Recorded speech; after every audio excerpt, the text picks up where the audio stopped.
at the Nelson Mandela Bay Stadium with the ATM. Its congregants, its supporters have gathered here in their numbers. There are over thousands and thousands of supporters all over South Africa and from our neighboring countries have gathered here at the Nelson Mandela Bay to launch the election campaign. But not just that, they also celebrated their 5th anniversary of being a political party in the country of South Africa. I'm joined now by the SG of the ATM here, sir, to just tell us how exciting is this weekend to not just launch the campaign of the ATM, but also celebrate your 5th anniversary. Yes, indeed. Let me first greet you and the viewers. Indeed, today we are celebrating the 5th anniversary of the African Transformation Movement. We are as well launching our campaign. You must understand that it has become a norm in South Africa that the ATM always is occupying the front line, and it becomes the first or number one party, either when you talk about launching a manifesto, whether you're talking about registering lists with the Independent Electoral Commission ever since we're formed. So we are the first party to do all these things. Right now we are launching, and we believe we are the first party to launch the campaign for the 2024 upcoming national and provincial elections. All your supporters are obviously very excited for the president's speech. He's going to announce the campaign and what you guys are ready for the year come 2024. What can we expect from the president's speech today? First of all, you must understand that when we launch this campaign, the president, as the political head of the party, has got, and as the head and the custodian of the policy of the party, you will have one to touch on some political policy elements in everything that is going to be deliberating on.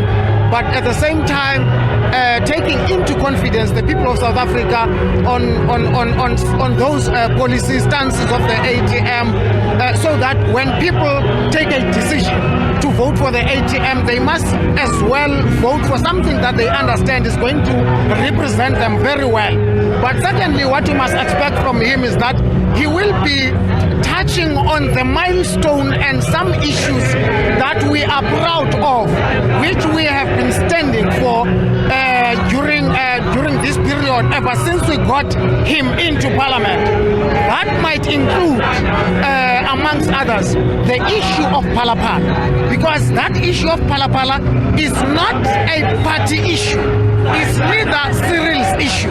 It is an issue that affects the entire country of South Africa, and it gives a certain picture and a paint about our country, because the person that is contaminated with this whole saga of Palapala unfortunately occupies the highest office of the land. So, President, there is no way that he cannot talk about it. And there are other milestones. You can talk about the issue of the public protector's office. So we have been raising issues about such, but then the president must as well touch such areas. So I can't, the list is very long of our expectations from what the president is likely to say when he's standing here. And Mr. SG, just lastly, you guys obviously have a large supporter base here. You have supporters from all over South Africa, some of the neighboring countries as well. Are we confident going into the 2024 elections as ATM? As we are going, we have supporters. Let me first start by saying that you are very correct that here in South Africa we have a lot of supporters. Maybe it's important also to put you into the picture, as to say, when you talk ATM supporters, we have this constituency of the 12 Apostles Church in Christ, which we are sure and we know is way above 6 million. And at the time we got that statistics, we had children, and they are grown-ups now. They are adding to our numbers with IDs, and they are valid and they are eligible to vote. So we are way above even 7 million or 8. So because we haven't conducted that statistics, so we are sure of that constituency base, which is the 12 apostles. And not only that, you have the South African Council of Messianic Churches, which incorporates quite a wide range and a big number of churches, particularly the African independent churches. You might make mention of Zion churches, apostolic churches, and many, many other churches who have joined us. You have traditional leaders, as you can see, that there are kings here. King of Amampondo, King Tumelani Sitau, who is acting as the king. You have King Joviezo at Enyande and Amampondo. You as well have people now who are coming from outside countries. Others, they are outside because they belong there. We know they support us, even if they won't have a right to vote for us. But others are South Africans, but they are working in different countries in the globe.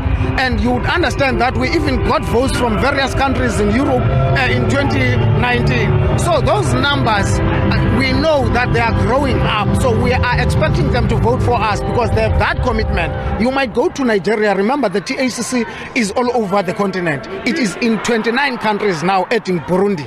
That I'm recently coming from. So you have TACC everywhere. So those people support and they pray together with us to make sure that God intervenes and gives power and the entire power to the ATM so that we can change the current situation with everything that is frustrating our people. Thank you, Mr. SG, and all the best for the election campaign. That was the SG of ATM in South Africa, just saying that they're confident going into this election campaign and they are ready for what will come in 2024. We will be going live a little bit later when the president of the ATM does give his speech and will make comment on the election campaign and what they will be standing for.